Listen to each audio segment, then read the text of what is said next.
Tom Bennett preside el Grupo de Gestión del Comportamiento del Ministerio de Educación del Reino Unido. Casi nada. Es además, como he mencionado, director y fundador de ResearchEd y fue profesor Corpus Christi College en la Universidad de Cambridge. Tom también escribe artículos regularmente en diarios como The Guardian, The Telegraph y The Times. Y es además autor de hasta 4 libros sobre profesores y la enseñanza.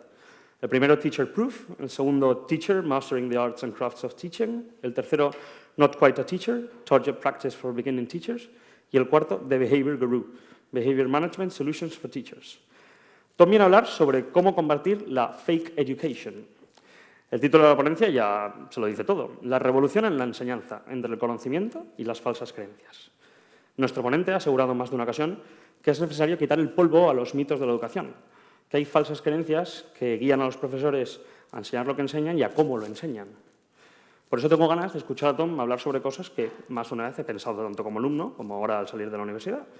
Es decir, la enseñanza en grupo funciona o no, las posibilidades y limitaciones que nos da la tecnología, incluso la utilización de los deberes, que estoy seguro que va a tratar en su discurso. Así que, por favor, reciban con un fuerte aplauso a Tom Bennett.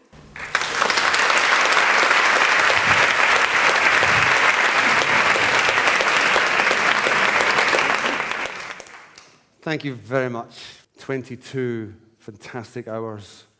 I wish it was longer. I'm sure it's a beautiful city. The parts I've seen so far have been. And what an honor it is to be able to speak to you. Thank you so much for coming out on an evening for an educational event. You must be crazy. Or you must be very passionate about it. Well, I'm passionate about education too, and this is what I want to talk to you about. I hope I'm in the right venue also as well. So my name is Tom Bennett. I'll be talking to you about evidence use in education, and it's something which I think makes it a very exciting time to be in education. So let's see if I can convince you of a few things tonight. And it's interesting because learning styles, I mean, I don't know what it was, but did learning styles come to Spain? Most people have heard of learning styles in Spain. You know, it's around the world. Wherever I go, people talk about learning styles. When I was a student, a trainee teacher, we got learning styles every day of the week. We had to decide which of our children were which style. And then we had to teach accordingly. Now, that's a problem. And I'm going to talk to you about why in a minute. So, first of all, the 3 things I'm going to try and talk to you about, I'm trying to try and convince you of tonight. Number 1 is why I think that education is still in the dark ages.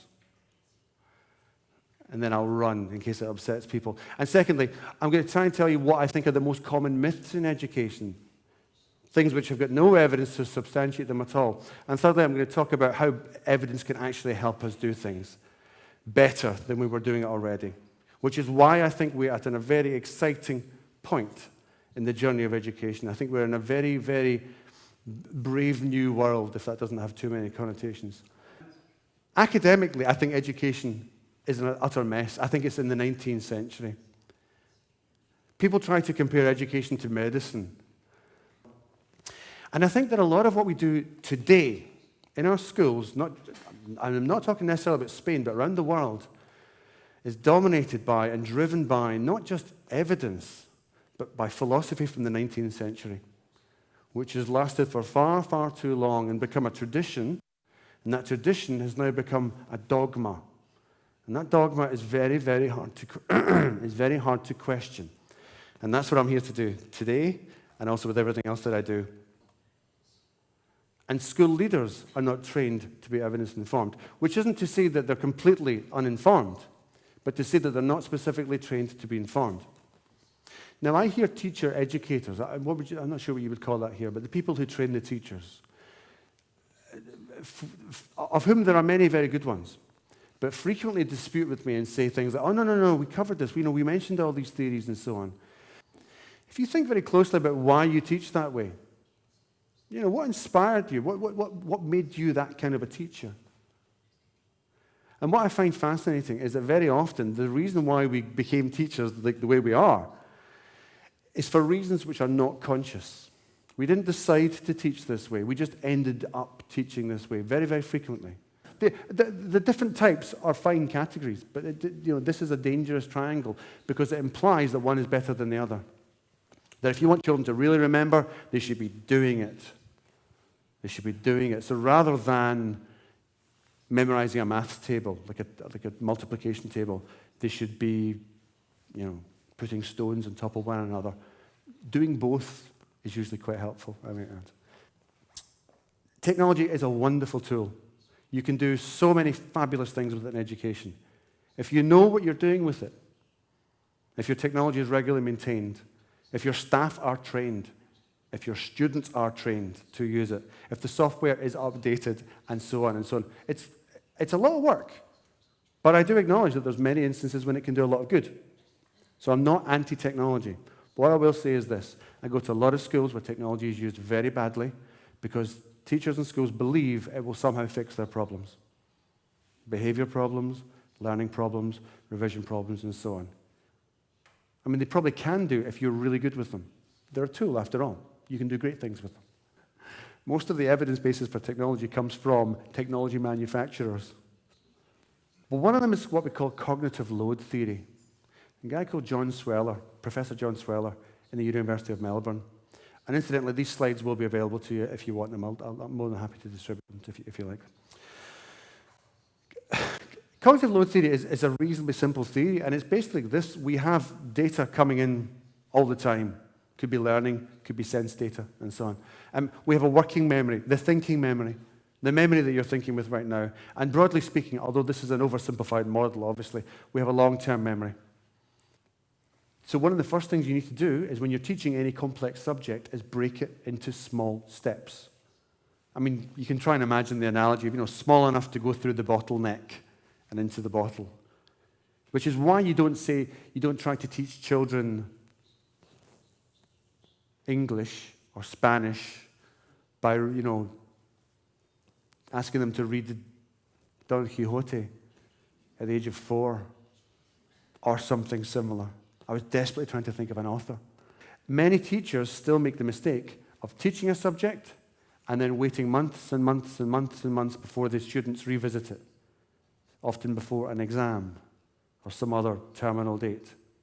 The problem with this is that students forget things very quickly. But if you ask students to think about something frequently and go back to it, it's one of the most effective ways of embedding a memory. So we've got 3 things. You can get someone to revise the same thing over and over and over and over again, or you can get them to do these mind maps and concept maps, which I'm sure many of you are familiar with. I mean, they're reasonably useful, but by far the most useful one is retrieval practice. Spaced learning. This ties into the testing effect. Now, we call this the Ebbinghaus forgetting curve. After 20 minutes, you remember 50%. After 1 hour, 44%. After a month, if you're lucky, a fifth of what you were taught. Now, this is reliable. This has been replicated over and over and over again. This is 100 years old. This is fairly solid evidence. It's good research. But it's been an honor to speak to you, and thank you so much for listening. Thank you very, very much. Thank you.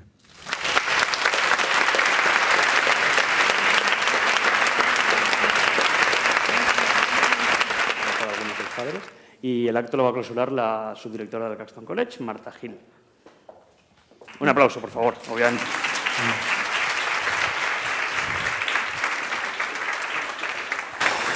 Buenas tardes a todos. Disculpen mi afonía. Muchas gracias por estar aquí esta tarde acompañándonos y apoyando este foro de innovación educativa. Good evening.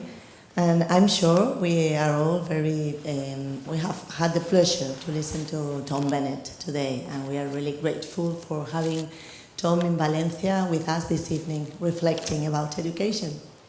We believe that for the educational community, it's very enriching to listen to reflections and new theories in life. So thank you for helping us reflect a little bit this evening and inspiring us as well.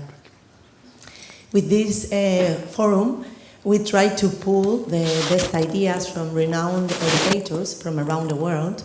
And this is our 2nd year, and we are very pleased with the result. And also, I wanted to share with you that in the school this year, we firmly believe that research should come from the classrooms and from teachers. We are the champions, really, of educational innovation. And as David said before, our philosophy and our technology department have launched this project, and we are working with the guidelines of ResearchEd, and we would like to continue strengthening our links and really giving the opportunity to all the teachers to research in the classroom and to feel ownership for the innovation they implement. And well, lastly, I wanted to thank David Soler, our old custodian, who some of us have taught, some of you have taught. It's been a pleasure. And you've been as confident as always, and as you were in school. Thank you very much for coming to your homeland from Navarra, where he's a journalist and he's directing a communication group in part of the University of Navarra. So it's been a pleasure to have you with us. And just lastly, to thank you all for supporting our second forum. And we hope to continue having new events for reflection and innovation. Thank you very much. Good evening.